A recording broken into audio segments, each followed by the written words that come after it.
percaya sama Jessica ya. Terima kasih karena Jessica sudah menyamakan keyakinannya dengan sekolah ya. Assalamualaikum warahmatullahi wabarakatuh.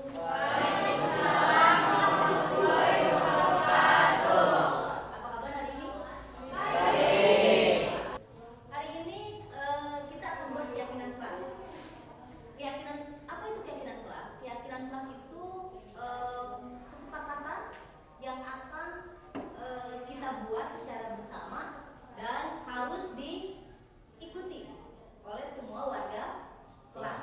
Warga kelas 9E wajib mengikuti, mentaati keyakinan kelas yang sudah dibuat.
Assalamualaikum warahmatullahi wabarakatuh.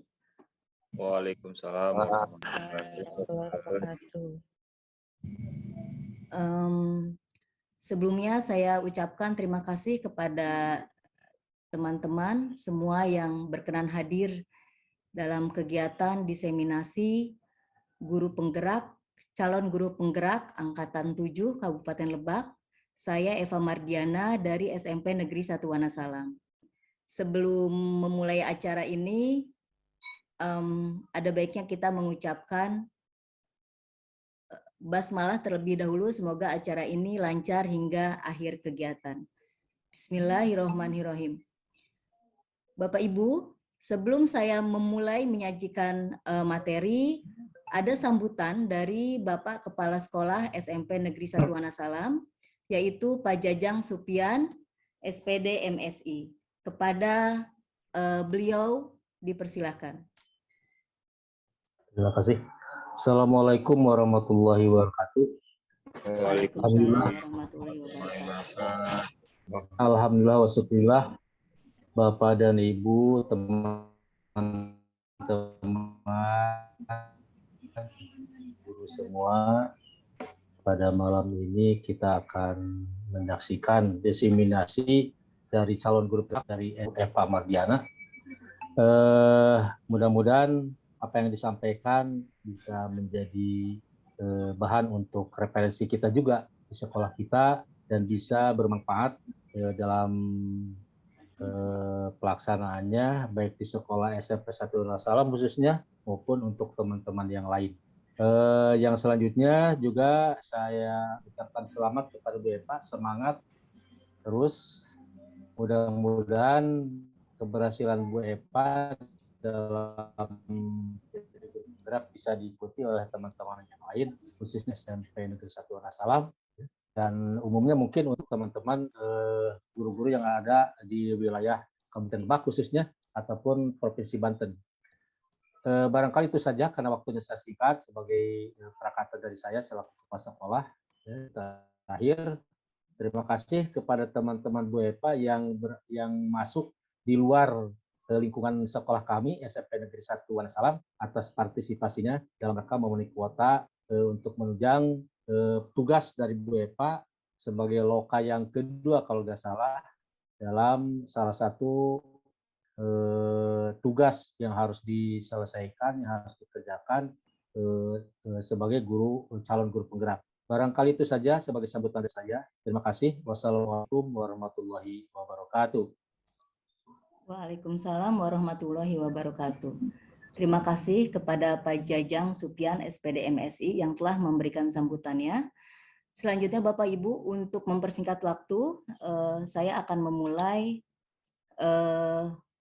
diseminasi budaya positif modul 1.4 budaya positif calon guru penggerak angkatan 7 Kabupaten Lebak.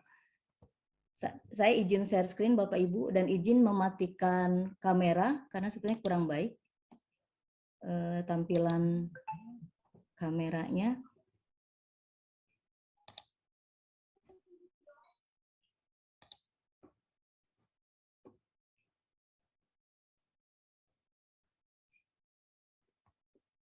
Oke.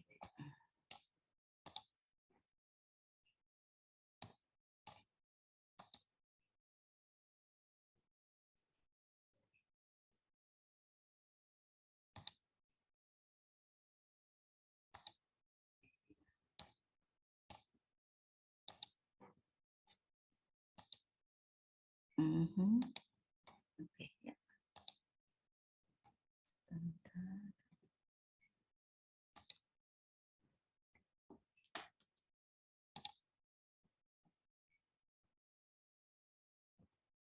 Ya, apakah sudah tampil Bapak Ibu?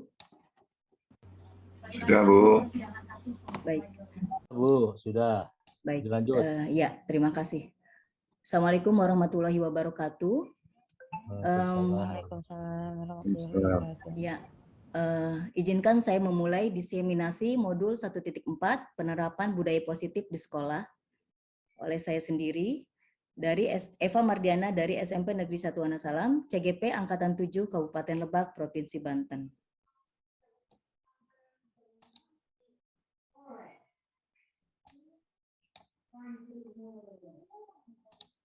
Tujuan kegiatan terciptanya budaya positif di sekolah melalui penciptaan suasana positif untuk mencapai tujuan pendidikan yang berpihak pada murid sesuai dengan cita-cita pendidikan Ki Hajar Dewantara. Nah, yang kami pelajari Bapak Ibu, budaya positif atau modul 1.4 ini itu ada 6 submodul atau 6 subbab, yaitu disiplin positif dan nilai-nilai kebajikan universal, teori motivasi, hukuman, penghargaan, konsekuensi dan restitusi, keyakinan kelas, kebutuhan dasar manusia dan dunia berkualitas, 5 posisi kontrol, dan segitiga restitusi. Insya Allah ini semua nanti akan dibahas pada kegiatan hari ini.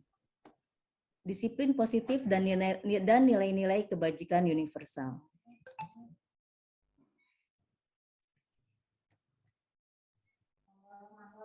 Ki Hajar Dewantara dalam suatu bukunya menyatakan bahwa di mana ada kemerdekaan, disitulah harus ada disiplin yang kuat. Disiplin itu bersifat self-disiplin, yaitu kita sendiri yang mewajibkan kita dengan sekeras-kerasnya, jikalau kita tidak cakap melakukan self-disiplin, wajiblah penguasa lain mendisiplinkan diri kita. Jadi menurut Ki Hajar Dewantara, disiplin itu harus berasal dari dalam diri. Dan kita mewajibkan diri kita sendiri agar kita cakap dalam self-disiplin tersebut. Disiplin berasal dari bahasa Latin disciplina yang artinya belajar. Tujuan disiplin positif yaitu menanamkan motivasi yang ada dalam diri murid, yaitu menjadi orang yang mereka inginkan dan menghargai diri sendiri dengan nilai-nilai yang mereka percaya. Untuk itu, untuk bisa membangkitkan atau memunculkan disiplin positif pada murid itu diperlukan motivasi intrinsik. Motivasi intrinsik itu motivasi dari dalam diri, yang kelak itu motivasi intrinsik akan menjadi bentuk kontrol diri dalam mencapai tujuan mulia mengarah pada nilai kebajikan universal. Apa itu nilai kebajikan universal? Bapak Ibu, nilai kebajikan universal antara lain, di sini saya menuliskan 2, masih banyak beberapa nilai kebajikan universal.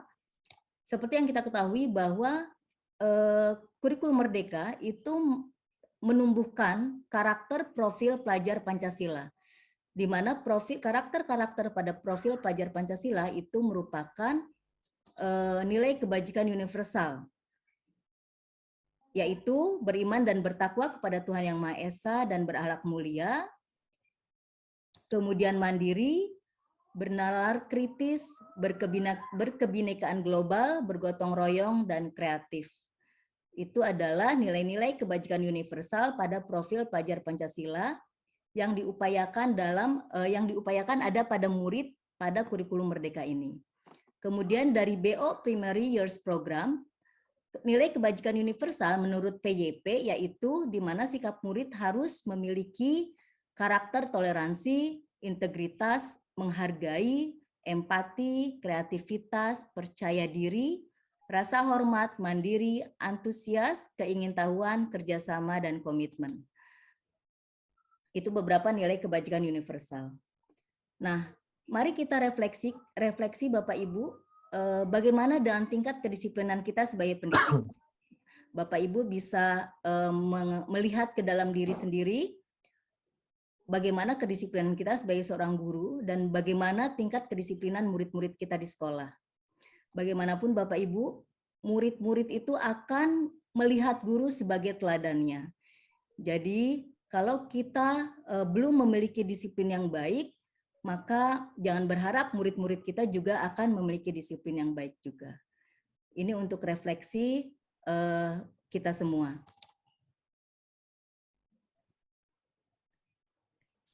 Modul kedua, subbab kedua yaitu mengenai teori motivasi, hukuman, penghargaan, konsekuensi, dan restitusi. Diana Goosen dalam bukunya menyatakan bahwa ada 3 motivasi perilaku manusia. Ini dirubah. Menyatakan ada 3 motivasi perilaku manusia. Yang pertama, menghindari ketidaknyamanan atau hukuman. Jadi menurut Goosen ini bahwa seorang murid itu berperilaku atau bertindak itu karena yang pertama, dia menghindari ketidaknyamanan atau menghindari hukuman. Misalnya, ketika murid di sekolah itu tidak memasukkan bajunya. Begini, ketika murid di sekolah itu memasukkan bajunya, tapi dia melakukan itu karena menghindari hukuman. Jadi si murid tahu kalau misalnya bajunya dikeluarkan, dia pasti akan dihukum atau ditegur oleh guru gitu ya. Berarti murid itu melakukan perilaku memasukkan bajunya ke dalam celana saat di lingkungan sekolah itu masih motivasinya itu untuk menghindari ketidaknyamanan atau hukuman. Dan ini motivasi yang terendah Bapak Ibu, karena motivasinya masih dari luar. Artinya murid mendapatkan motivasi dari luar atau tekanan dari luar sehingga dia melakukan sesuatu. Ini adalah motivasi yang terendah. Kemudian yang kedua, murid melakukan perilaku atau manusia melakukan perilaku itu karena ingin mendapatkan imbalan atau penghargaan dari orang lain. Ini juga masih kurang baik karena motivasinya masih motivasi ekstrinsik, motivasi dari luar. Nah, yang paling baik itu seharusnya manusia atau murid dalam hal ini itu berperilaku karena memang dia ingin menjadi orang yang mereka inginkan dan menghargai diri sendiri dengan nilai-nilai yang mereka percaya. Nah, ini yang paling baik karena ini perilaku ini muncul karena motivasi dari dalam diri atau motivasi intrinsik. Inilah yang berusaha kita munculkan pada anak didik. Memunculkan motivasi intrinsik agar mereka bisa menghargai diri sendiri dan menjadi orang yang mereka inginkan. Misalnya, ketika murid berpakaian rapi di sekolah, misalnya, kalau di apa namanya anak didik murid tersebut berpakaian rapi karena motivasi intrinsik, karena memang dia ingin rapi dan menghargai dirinya sendiri, maka itu meskipun tidak ada guru atau tidak ada imbalan, maka murid itu akan tetap berpakaian rapih seperti itu karena motivasinya muncul dari dalam diri. Kita lanjutkan. Nah, silakan Bapak Ibu refleksi lagi menurut Bapak Ibu di sekolah-sekolah Bapak Ibu bagaimana motivasi murid-muridnya. Apakah motivasinya itu karena tidak ingin mendapatkan hukuman, atau karena ingin mendapatkan imbalan, atau karena memang ingin menjadi diri yang mereka inginkan. Seperti itu.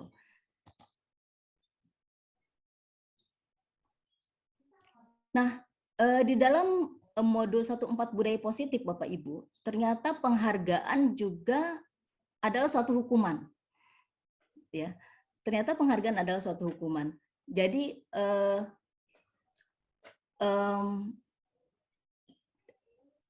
sebaiknya dihindari memberikan penghargaan atau imbalan kepada murid ketika murid menyelesaikan tugas. Karena ternyata ketika murid itu mendapat penghargaan itu justru akan di sini ada beberapa justru di situ akan mematikan kreativitas atau menurunkan kualitas gitu, seperti itu. Dan ternyata penghargaan yang diberikan kepada seorang murid itu ternyata hukuman bagi murid yang lain. Seperti itu. Jadi di sini ternyata penghargaan pun bisa menghukum. Kita lanjutkan. Nah, jika yang kita pahami di sekolah itu ketika murid atau peserta didik itu melakukan pelanggaran atau melakukan tindakan yang menyimpang dari nilai-nilai kebajikan, biasanya sekolah itu akan memberikan hukuman atau konsekuensi. Nah, dalam program budaya positif ini Bapak Ibu, itu hukuman dan konsekuensi itu, hukuman itu dihindari, konsekuensi masih boleh lah gitu ya, tapi hukuman itu sebaiknya dihindari, sehingga dalam program budaya positif ini dikenalkan istilah restitusi namanya. Restitusi menurut Gosen itu adalah proses menciptakan kondisi bagi murid untuk memperbaiki kesalahan mereka. Jadi ketika murid melakukan kesalahan, itu diberikan kesempatan pada murid tersebut untuk memperbaiki kesalahannya. Sehingga mereka bisa kembali pada kelompok mereka dan karakter yang lebih kuat. Gosen 2004.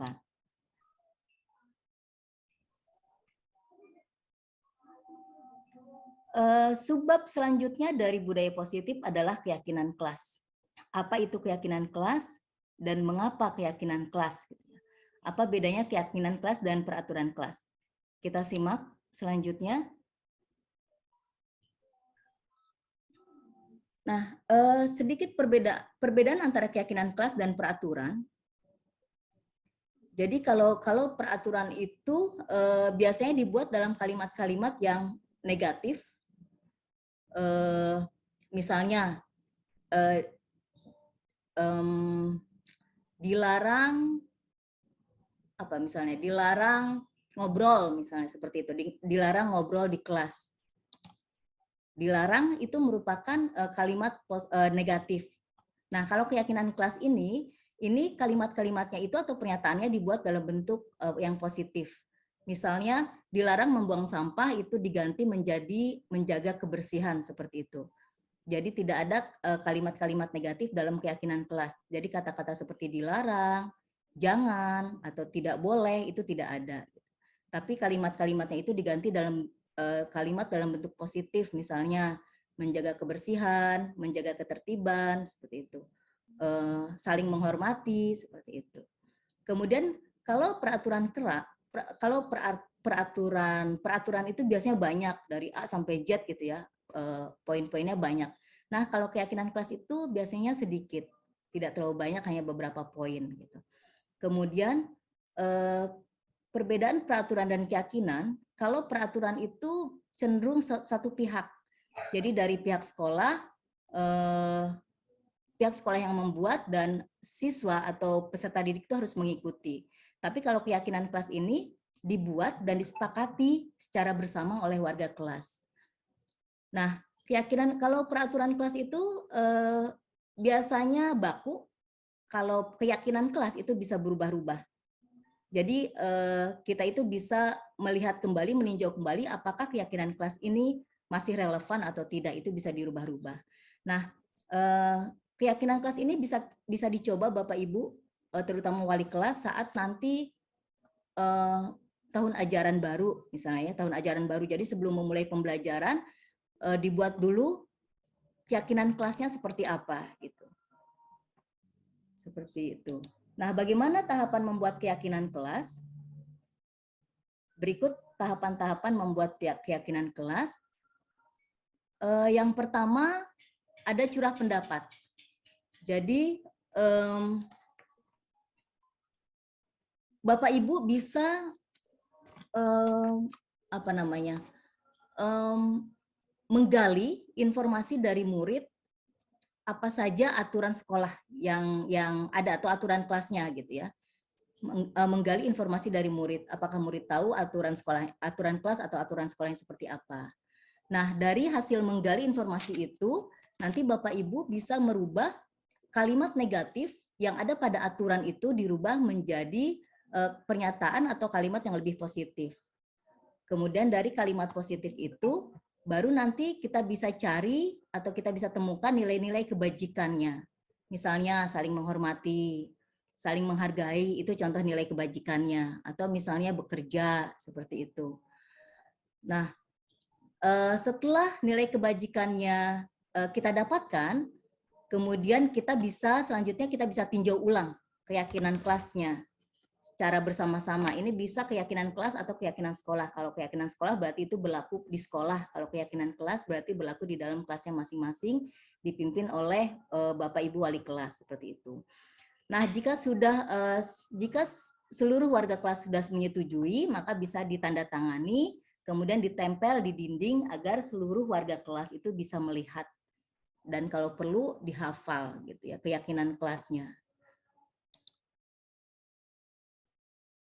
Nah, bagaimana posisi guru jika ada yang melanggar keyakinan kelas? Pasti ada saja 1, 2 atau mungkin banyak siswa yang melanggar keyakinan kelas yang sudah dibuat. Bagaimana posisi kita sebagai guru? Jadi Bapak Ibu, ketika siswa atau murid itu melakukan atau melanggar keyakinan kelas atau melakukan penyimpangan terhadap nilai-nilai kebajikan, kita perlu melihat dulu apakah ada kebutuhan dasar murid tersebut yang tidak terpenuhi. Jadi menurut teorinya Bapak Ibu, ada 5 kebutuhan dasar manusia. 5 kebutuhan dasar manusia yang manusia akan berusaha untuk memenuhi 5 kebutuhan dasar ini.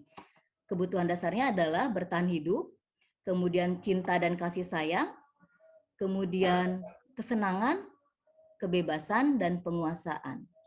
Nah, jika salah satu kebutuhan dasar ini tidak terpenuhi, ini akan membuat murid memiliki perilaku yang menyimpang atau yang melanggar keyakinan atau yang menyimpang nilai-nilai kebajikan, seperti itu. Jadi kita ketika menangani murid yang menyimpang dari nilai-nilai kebajikan, seorang guru itu harus melihat kebutuhan dasar apa pada murid itu yang tidak terpenuhi. Apakah bertahan hidupnya, atau dia tidak mendapatkan cinta dan kasih sayang dalam keluarganya, atau murid itu tidak diberikan kesenangan, kebebasan, atau penguasaan.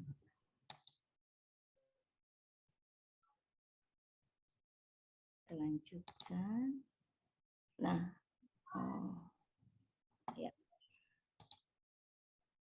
Nah, ketika murid melakukan pelanggaran keyakinan kelas atau menyimpang dari nilai-nilai kebajikan, ada 5 posisi kontrol guru yang bisa Bapak Ibu pilih, tapi bukan pilih ya.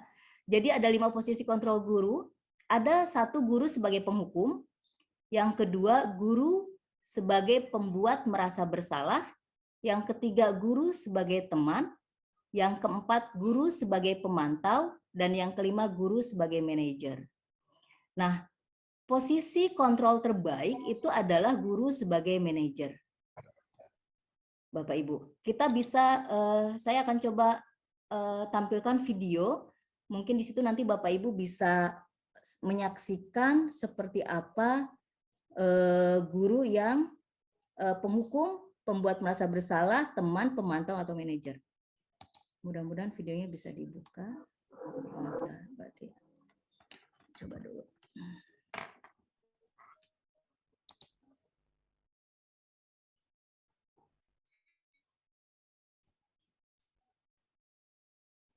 Oke, kita coba saksikan videonya.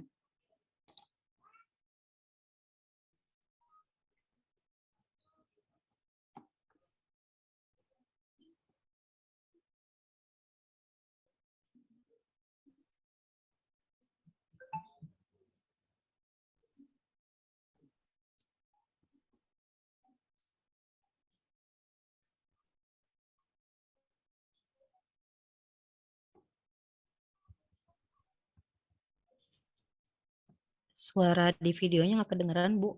Kecil ya? Kecil atau nggak kedengeran? Nggak kedengaran. Nggak kedengeran? Ya. Maaf, Bu, tidak terdengar. Nggak kedengeran ya? Coba. Kalau maaf Iya. Bu, kalau boleh saran bisa di view optionnya di ini di pengaturannya.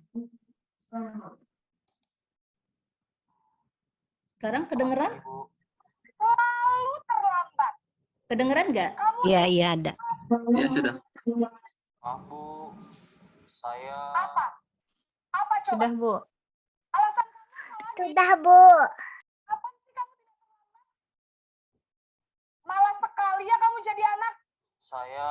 Dasar pemalas. Gak kapok-kapok sih kamu. Sudah berapa kali terlambat?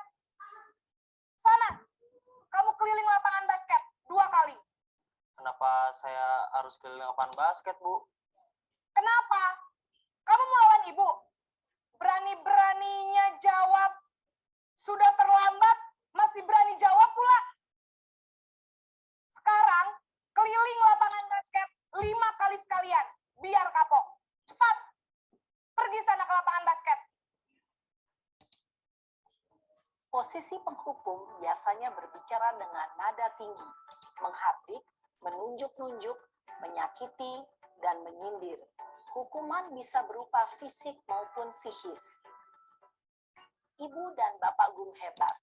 Dampak yang terjadi pada murid ketika guru berada pada posisi penghukum adalah murid cenderung akan memberontak, bahkan menyimpan dendam.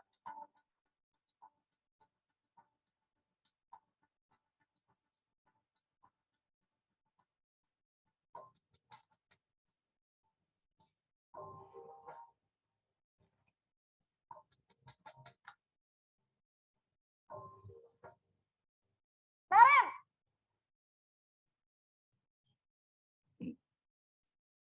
Selamat pagi, Bu. Naren. Kamu kenapa terlambat lagi, nak? Ya Tuhan, Naren. Kamu senang ya bikin ibu susah ya? Kalau kamu terlambat lagi, Nanti ibu yang ditegur Bapak Kepala Sekolah, Nak. Disangka ibu tidak bisa membina kamu. Duh, gimana ini? Maaf, Bu. Duh, Gusti Naren, Naren. Kamu suka ya kalau ibu ditegur Bapak Kepala Sekolah? Terus, sekarang ibu harus tulis apa ini di buku absen? Ini kamu sudah sering terlambat loh. Ibu harus apa coba? Maaf, Bu. Maaf sekali. Ya sudah, lain kali jangan bikin ibu susah lagi ya, Nak ya. Ibu tidak akan kuat lagi kalau kamu begini terus. Bisa jantungan kalau ibu tegur Bapak Kepala Sekolah. Sana cepat ke kelas. Maaf ya, Bu. Maaf sekali. Posisi pembuat rasa bersalah berbicara dengan nada tenang, cenderung lembut. Namun kata-kata yang diutarakan membuat murid merasa menjadi orang yang gagal. Memandang buruk dirinya sendiri, merasa tidak berharga, dan tidak sanggup membahagiakan orang lain. Ketika guru mengambil posisi pembuat rasa bersalah, murid akan menganggap dirinya yang bersalah dan ia akan menyimpan emosi negatif tersebut di dalam dirinya.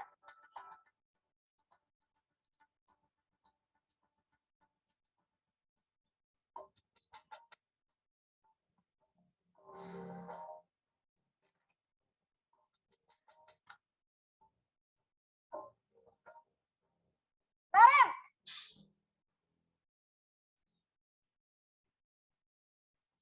Selamat pagi, Bu. wah, sudah jam berapa ini, Nak? Terlambat lagi ya, sayang. Iya, Bu. Habis ibu saya lupa bangunkan saya, Bu. Kamu malah menyalahkan ibu kamu. Kamu bukannya anak yang larinya paling kencang. Kok terlambat sih? Iya, Bu. Saya memang terlambat bangun tadi.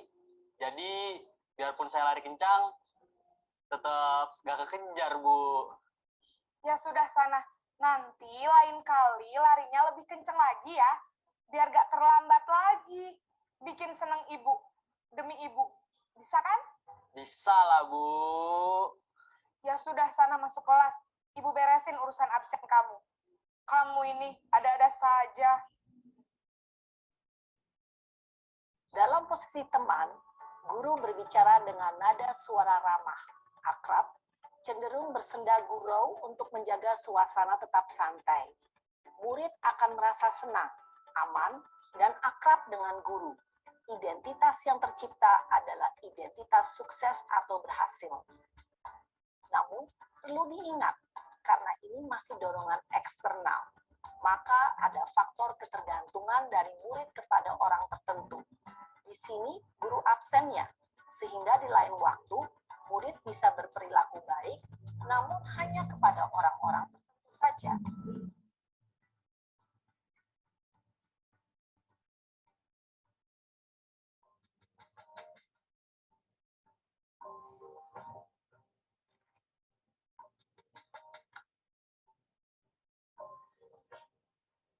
Naren,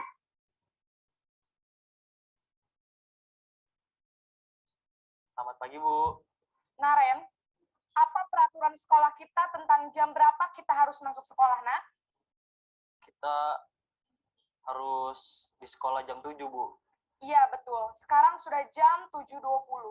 Naren sudah tahu konsekuensinya jika terlambat hadir. Paham, Bu. Saya harus tinggal kelas pas jam istirahat selama 20 menit. Iya, benar. Konsekuensinya demikian. Jadi nanti jam 9.30, pas istirahat, kamu harus tinggal di kelas, kerjakan tugas tambahan untuk ketertinggalan kamu, ya? Baik, Bu. Posisi pemantau mengandalkan penghitungan atau data untuk mengontrol murid. Guru mengarahkan murid berdasarkan peraturan dan konsekuensi. Seorang pemantau menunjukkan bahasa tubuh dan ekspresi wajah yang datar dan cenderung formal.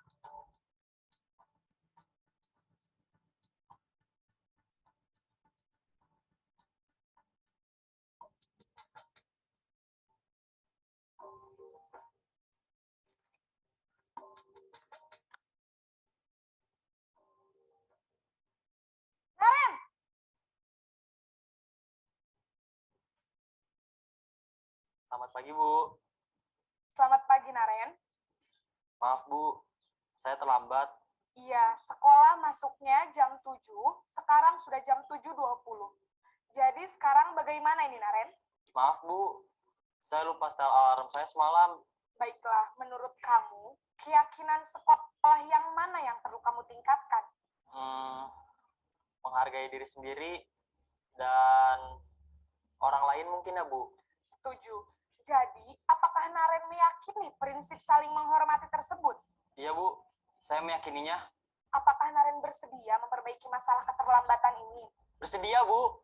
Bagaimana kamu akan perbaiki masalah keterlambatan ini? Saya akan coba untuk tidak lupa menyetel alarm saya, Bu. Baik, kalau Naren lupa menyetel alarm di rumah, ada orang yang kira-kira bisa bantu mengingatkan tidak? Ada, Bu. Kakak saya, Kak Emma. Ada lagi selain Kak Emma? Selain Kak Emma, ada ibu saya. Baik, jadi yang mengingatkan Naren adalah Kak Emma dan ibu kamu ya? Kira-kira akan mulai setel alarm kapan nih, Naren? Setelah pulang sekolah, akan segera saya lakukan. Baik, jadi Naren akan setel alarm untuk bangun besok pagi dan akan diingatkan oleh kakak dan ibunda Naren ya.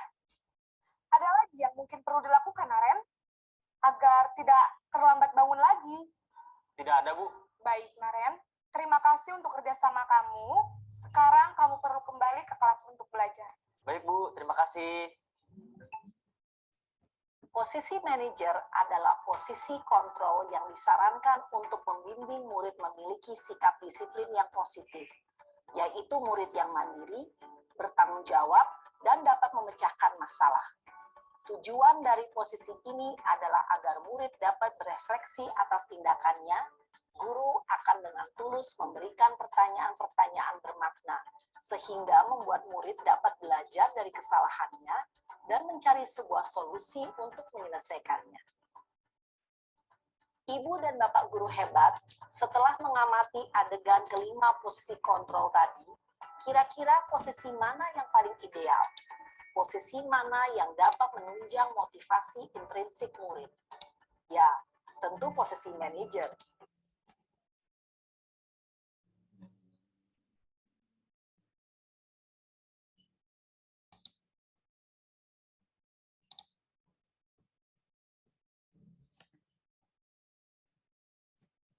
Iya, kita lanjutkan Bapak Ibu. Tadi sudah disimak videonya.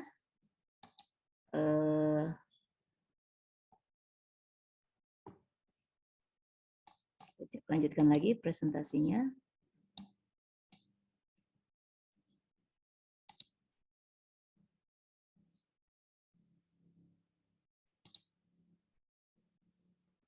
Tes, apakah suara saya kedengeran Bapak Ibu? Apakah suara saya terdengar? Ya, Bu. Ah, ya. Ya. Nah, tadi setelah kita simak bersama mengenai 5 posisi kontrol guru sebagai pemimpin pembelajaran, jadi memang yang terbaik itu seharusnya guru sebagai manajer.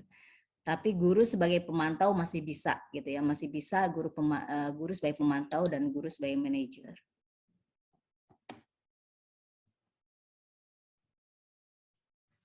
Sini sebentar. Sebentar. Ya.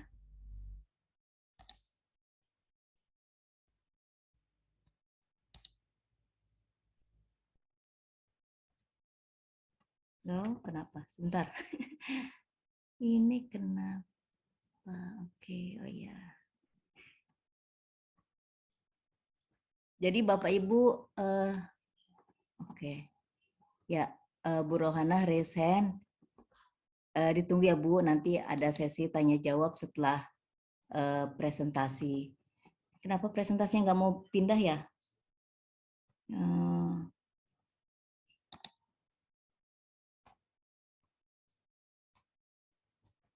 Coba di sini deh.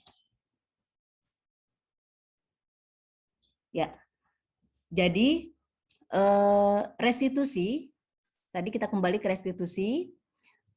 Restitusi itu adalah sebuah pendekatan atau metode untuk menanamkan disiplin positif terhadap murid sehingga menjadi murid yang bertanggung jawab dengan nilai-nilai kebajikan universal dalam dirinya. Jadi intinya menanamkan, restitusi itu sebuah cara untuk menanamkan disiplin positif. Nah, ciri atau karakter dari restitusi itu adalah restitusi bukan untuk menebus kesalahan, namun untuk belajar dari kesalahan. Kemudian restitusi adalah tawaran dan bukan paksaan. Kemudian restitusi menuntun murid untuk melihat ke dalam dirinya, restitusi memperbaiki hubungan, dan restitusi mencari kebutuhan dasar yang mendasari tindakan yang tadi disampaikan di awal. Ada 5 kebutuhan dasar manusia yang bertahan hidup, kasih sayang, kemudian kebebasan, kemudian kesenangan, dan satu lagi penguasaan. Itu. Nah, langkah-langkah restitusi, Bapak Ibu, langkah-langkah restitusi yang pertama adalah menstabilkan identitas. Di sini kalimat-kalimat yang bisa kita gunakan untuk melakukan restitusi pada murid yang melakukan pelanggaran. Untuk tahapan menstabilkan identitas, kita bisa gunakan contoh-contoh kalimat seperti ini. Ibu tidak akan marah. Atau semua orang pasti pernah berbuat salah. Atau kita juga bisa menyampaikan kita bisa menyelesaikan masalah ini. Tidak ada manusia yang sempurna. Seperti ini. Kemudian tahapan kedua yang bisa kita lakukan adalah validasi tindakan yang salah. Contoh kalimat yang bisa kita gunakan, kamu boleh mempertahankan sikap itu, tapi kamu harus menambahkan sikap yang baru. Kamu pasti punya alasan kenapa berbuat seperti ini. Seperti itu misalnya. Nah, tahapan ketiga dalam restitusi itu adalah menanyakan keyakinan kelas atau sekolah. Contoh kalimat yang bisa kita gunakan, masih ingatkah kamu tentang keyakinan kelasmu? Kamu ingin jadi orang yang seperti apa? Keyakinan apa yang belum kamu tunjukkan? Nah, kalimat-kalimat ini sebagai contoh saat kita akan melakukan restitusi pada siswa atau pada murid.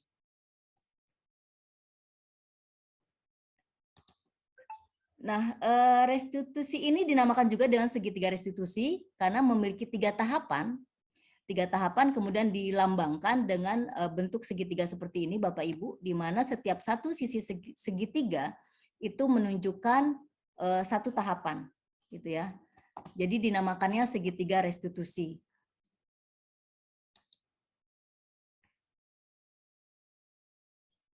Nah, ini ada video lagi untuk contoh penerapan restitusi pada murid. Boleh ditampilkan atau kita mau skip aja Bapak Ibu? Skip aja atau tampilkan? Videonya lama atau enggak, Bu? Berapa menit? Coba dilihat. Mungkin hanya beberapa menit. Boleh biar kita bisa lihat, Bu. Contoh restitusi ya. Oke.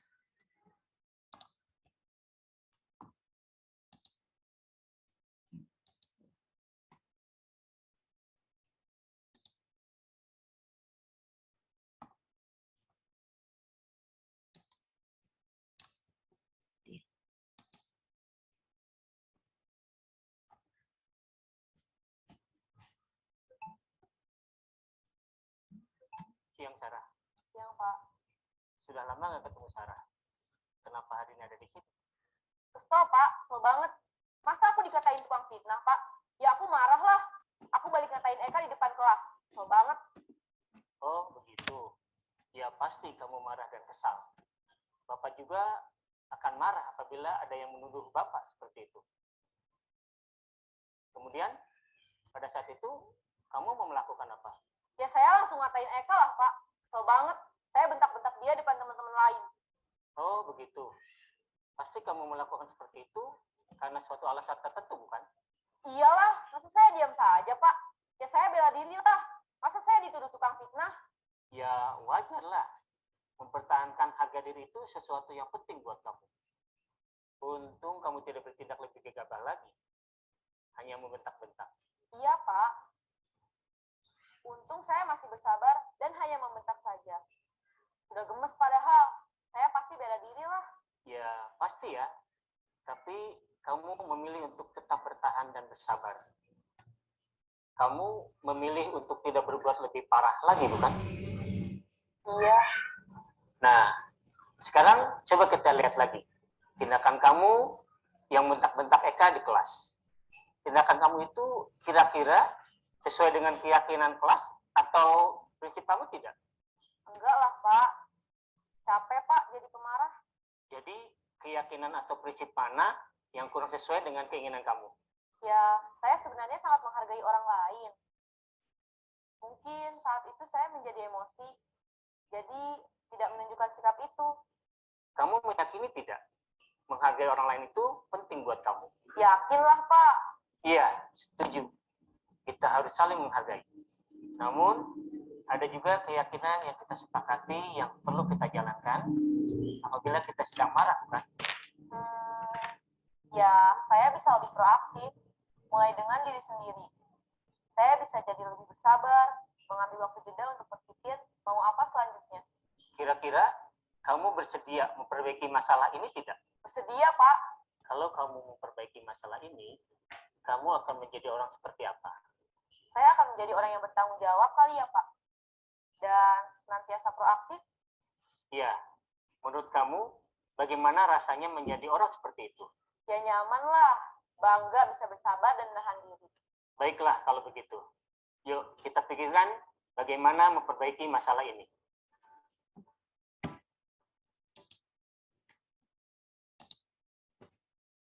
Ya, itu contoh segitiga restitusi yang dilakukan dari seorang guru kepada peserta didik atau anak muridnya. Nah,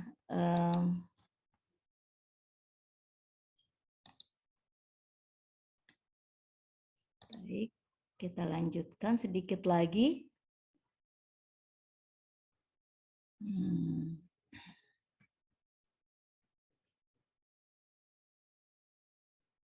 Oke.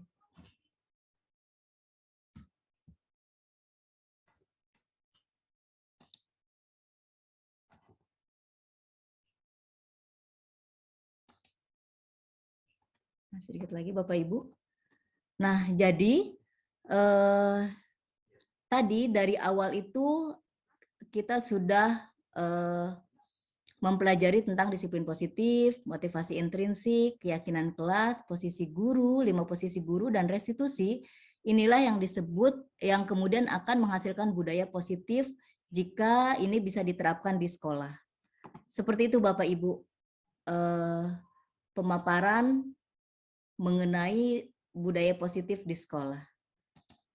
Selanjutnya, ya, pemaparan selesai. Jika ada yang ingin ditanyakan, dipersilahkan.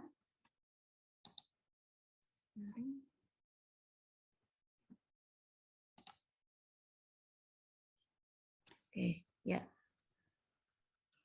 Mangga Bu Rohana yang dari tadi sudah mengangkat tangannya. Silahkan. Baik. Bismillahirrahmanirrahim. Assalamualaikum warahmatullahi wabarakatuh. Waalaikumsalam warahmatullahi wabarakatuh. Terima kasih kepada Bu Epa ya sebagai narasumber pada malam hari ini. Tadi sudah bisa dipahami ya oleh kami. Terima kasih tentang restitusi ya. Bahwa restitusi itu tadi ada sebuah pendekatan untuk menerapkan disiplin positif, kemudian belajar dari kesalahan katanya ya, kemudian tawaran dan ini bukan paksaan, kemudian untuk melihat ke dalam diri, berarti di situ ada introspeksi diri. Iya. Nah di ya ini mungkin saya menambahkan Ibu ya, dan ini bisa dijadikan apa ya pembelajaran juga bagi kita ya. Ini sudah sangat bisa dipahami sekali pemaparan dari Bu Epa ya. Saya cuma sedikit menambahkan Bu Ep. Ya. Ketika kita melihat pemaparan dari Bu Epa tadi tentang restitusi ya, di situ kesimpulannya hukuman katanya harus dihindari ya. Ya. murid melakukan kesalahan, murid diberikan kesempatan untuk memperbaiki diri. Nah, di sini kadang-kadang yang dilupakan oleh kita ya sebagai guru, ya kita terkadang ini secara tidak sadar ini memberikan label atau cap negatif terhadap siswa yang notabene badung. Ya, dan ini dalam sosiologi ini disebut teori labeling dan ini sangat berbahaya sekali. Ya, dan ini bisa merusak karakter siswa dan siswa yang diberikan label itu akan semakin buruk.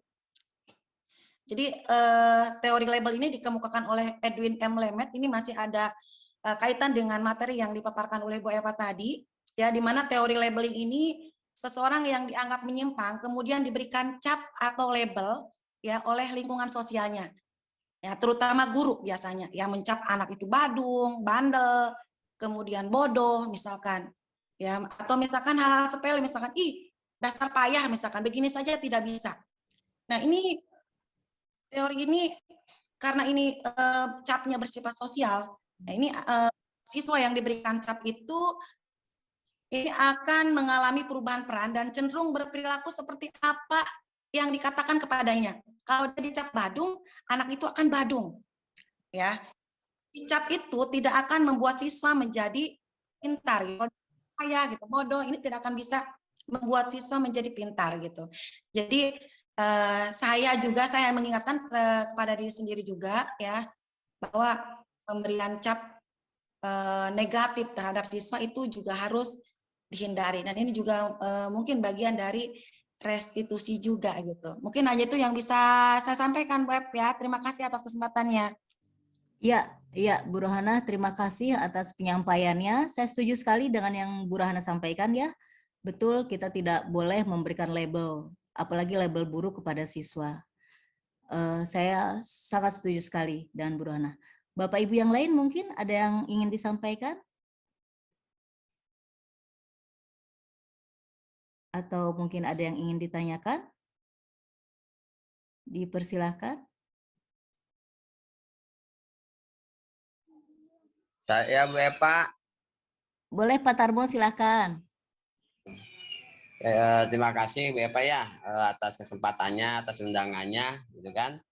Ini istilahnya ilmu yang sangat berharga buat saya, terutama dengan kondisi siswa saat ini ya mungkin secara umum permasalahan siswa sekolah ini hampir sama ya. Atau mungkin kalau Bu Eva selama ini di SMP, mungkin di tingkat menengah atau yang di SMK, itu kan mungkin agak sedikit berbeda levelnya, gitu kan. Kalau bicara kenakalan atau ketidakdisiplinan anak, mungkin di SMA lebih ini yang saya hadapi, gitu kan. Gitu. Tapi dengan teori-teori ini menjadi informasi terbaru, gitu kan. Bagaimana kita menangani anak yang terutama yang kurang disiplin. Yang tadi dicontohkan itu kan sebagian besar yang terjadi di sekolah. Nah, yang mau saya tanyakan gitu dari beberapa materi tadi yang disampaikan untuk masalah keyakinan atau keyakinan kelas ya, Bapak ya. Iya, Pak. Nah, keyakinan kelas itu kan hampir sama dengan tata tertib mungkin ya, gitu kan tata tertib sekolah gitu kan yang sudah kita sepakati gitu kan di sekolah. Cuma kalimatnya saja mungkin ya, kalimatnya saja tadi yang tadinya kalimatnya negatif gitu kan menjadi positif gitu kan. Ya. Itu yang merubahnya. Nah, untuk yang membuat keyakinan ini apakah kesepakatan di kelas, apakah secara keseluruhan di sekolah itu, Bu? Gitu kan. Kalau di kelas cenderung mungkin tadi kan ada istilah sekolah, ada istilah kelas ya. Iya, gitu kan. Nah, kalau di kelas kan levelnya ada wali kelas mungkin ya. Iya, gitu betul. kan. Kalau yang sifatnya guru mata pelajaran mungkin kan tidak apakah harus sama-sama mengetahui juga gitu, Bu. Itu Bu yang saya tanyakan. Baik. Untuk membuat keyakinan kelas. Ya, baik Pak Tarmo, terima kasih. Ya, sebelum saya jawab, saya ucapkan terima kasih kepada Pak Tarmo dan teman-teman PPG yang berkenan hadir di kegiatan saya. Saya sangat berterima kasih sekali. Ya, semoga Allah yang membalas kebaikan Bapak Ibu yang berkenan hadir hari ini. Sama-sama Bu. Ya. Saya izin untuk off kamera karena tampilan kamera saya ternyata kurang bagus di Zoom ini. Ya, jadi Iya. ini Pak Tarmo, mengenai keyakinan kelas, ya betul. Jadi ada keyakinan kelas, ada keyakinan sekolah. Kalau keyakinan kelas itu berarti wali kelas yang berperan untuk membuat keyakinan kelas tersebut bersama dengan warga kelasnya gitu ya. Nah, Iya. sementara kalau keyakinan sekolah itu berarti nanti yang berperan mungkin kepala sekolah, komite, orang tua, dan juga wakasek kesiswaan mungkin ya yang lebih berperan di sana gitu seperti itu. Iya. Nah, apakah keyakinan kelas ini juga harus diketahui oleh guru mata pelajaran? Iya Pak, karena memang kan keyakinan kelas itu nanti setelah disepakati dan ditandatangani oleh murid itu harus ditempel di dalam kelas, di dinding gitu ya. Jadi itu menjadi kesepakatan bersama yang akan diketahui oleh warga kelas dan juga seluruh guru yang nanti masuk ke dalam kelas tersebut. Seperti itu Pak Tarmo. Ya, Iya. ya, jadi nanti ditempel, jadi pasti semuanya tahu nanti. Yang guru yang mengajar pasti akan melihat karena ada tertempel di dindingnya. Seperti itu Pak Tarmo. Oke, sip. Makasih Bu Epa. Ya, sama-sama Pak Tarmo. Ada lagi Bapak Ibu? Apakah sudah 1 jam ya? Ini kuotanya harus 1 jam. Apakah sudah 1 jam? Tadi kita mulai jam berapa ya?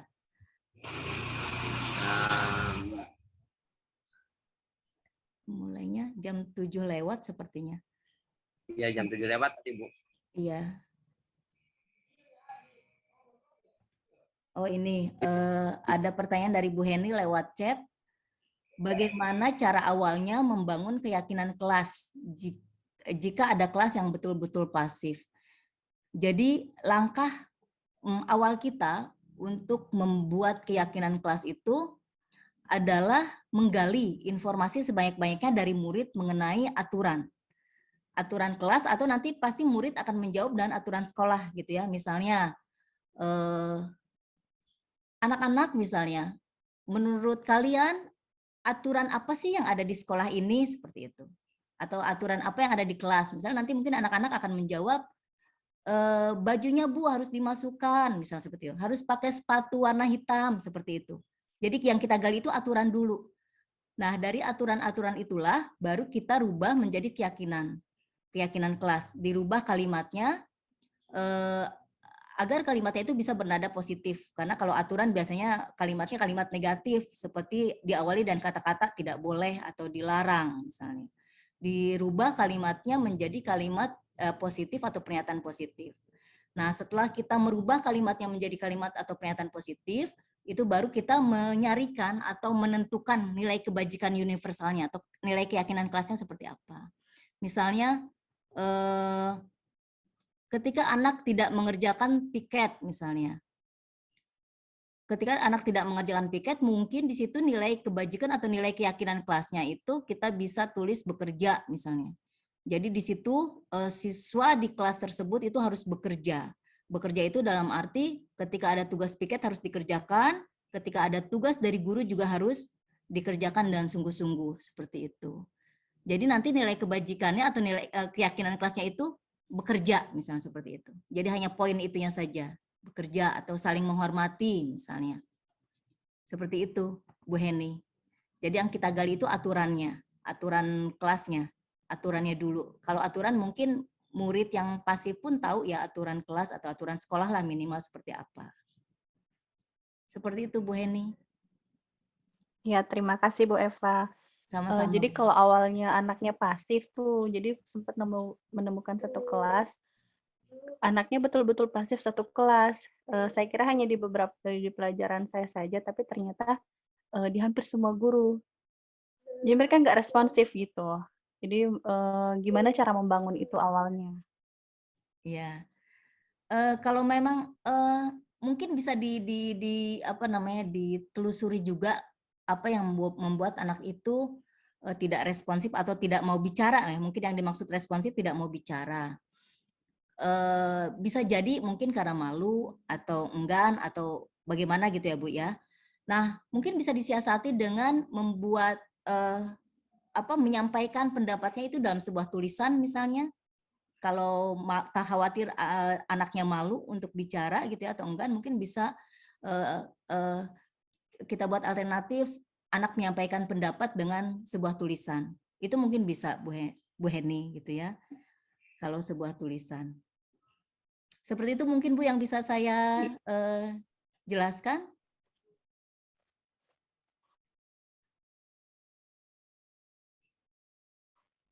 Masih ada waktu boleh ya Bu F, kalian sharing aja. Jadi kalau Boleh. lewat tulisan juga udah pernah tuh. Iya. Tapi memang anak-anaknya yang datang mungkin kesulitan untuk mengeluarkan pendapat. Iya. Tapi kalau sama temennya itu kebanyakan bercandanya, bukan nggak boleh bercanda kan, tetapi mereka ketika materi atau diajak ngobrol, diem senyum. Tapi kalau sama temennya, tapi hanya di grup mereka saja, mereka bisa saling komunikasi. Nah, tapi itu sekedar sharing aja, tapi terima kasih banyak untuk masukannya. Nanti kita coba lagi untuk menggali penyebab dulu ya, kenapa sampai anak tuh benar-benar nggak responsif. Jadi dan hampir di semua mata pelajaran sampai kita bingung bagaimana ya kok kelas ini begini amat gitu. Tapi untuk jadi refleksi bagi kita. Terima kasih Bu Eva. Iya, sama-sama Bu Heni. Ya, memang agak kesulitan untuk kita ya ketika menghadapi siswa yang tidak responsif seperti itu ya. Jadi kitanya kok merasa serba salah gitu, harus diapain ini anaknya gitu ya. Supaya minimal ngomong atau apa gitu ya. Tapi memang kan ternyata ya ternyata memang gaya anak juga macam-macam, beda-beda ya. Ada anak yang mungkin dia bisa mengeluarkan pendapatnya dengan berbicara, ada yang ternyata dia cenderung diam gitu ya, seperti itu gitu. Ya, pintar-pintar kita kali ya Bu Heni ya. Mangga Bapak Ibu mungkin ada yang mau memberi saran untuk kasusnya Bu Heni menghadapi anak yang tidak responsif. Terima kasih nih kalau boleh masukan aja Ibu Eva ya. Iya Pak, silakan. Enggak. Kasus yang disampaikan Ibu Heni mungkin masih ingat dulu pernah pada zaman dulu waktu saya mengajar itu mencoba bahwa kelas itu dibagi menjadi beberapa tingkatan ya, ada kelas atas, kelas menengah dan kelas bawah. Karena kita mainkan sebuah kelas unggulan. Nah, ternyata dengan sistem seperti itu banyak sekali kelemahannya. Begitu semua guru masuk ke kelas bawah itu memang pasif sekali gitu ya. Nah, kemungkinan kasus yang ada di kelas itu kebetulan mungkin banyak anak-anak yang memang dilihat dari tingkat inteligensinya mungkin di bawah. Nah, solusinya salah satunya begini Bu, dalam pemecahan masalah apabila kita akan membantu kesulitan anak, biasanya kalau anak itu punya masalah di rumah, kita suka menanyakan dia itu dekatnya dengan siapa, gitu ya. Kalau dengan ibunya misalkan jauh karena galak, misalkan ayahnya jauh, tapi di rumah itu biasanya ada orang yang dipercaya sama dia. Nah, biasanya kita minta bantuan kepada orang yang dipercaya, misalkan bibinya atau uaknya. Nah, itu yang kita undang untuk berdialog, untuk menyelesaikan kasus itu. Begitu pula mungkin kelas yang disampaikan Ibu Heni tadi, kalau memang anak berkomunikasi dengan gengnya itu nyambung gitu ya, hidup, itu kita bisa memanfaatkan siapa sih yang dituakan di geng itu ya. Jadi si geng itu kita siasati supaya bisa mengajak teman-temannya mengeluarkan pendapat. Biasanya kalau ngobrol dengan gengnya itu keluar kan. Nah, itu kalau yang memandu atau mensiasati untuk mengemukakan masalah itu oleh orang yang dipercaya sama mereka, biasanya mereka berani gitu ya, itu salah satu strategi mungkin bisa seperti itu. Barangkali itu sebagai masukan aja Bu ya. Terima kasih. Baik Pak Jajang, terima kasih atas masukan yang disampaikan. Bapak Ibu sekalian, masih adakah yang ingin disampaikan atau ditanyakan? Jika tidak, mungkin bisa kita akhiri. Ya, cukup. Cukup ya Pak Eja. Ya. Ya. Baik, Bapak Ibu yang saya hormati, sekali lagi saya ucapkan terima kasih atas kehadiran Bapak Ibu sekalian dalam kegiatan diseminasi modul 1.4 budaya positif. Tugas saya sebagai calon guru penggerak angkatan 7 dari Kabupaten Lebak, Provinsi Banten. Saya mohon maaf jika selama pemaparan ini ada kalimat atau pernyataan saya yang salah. Sesungguhnya itu kesalahan itu berasal dari saya.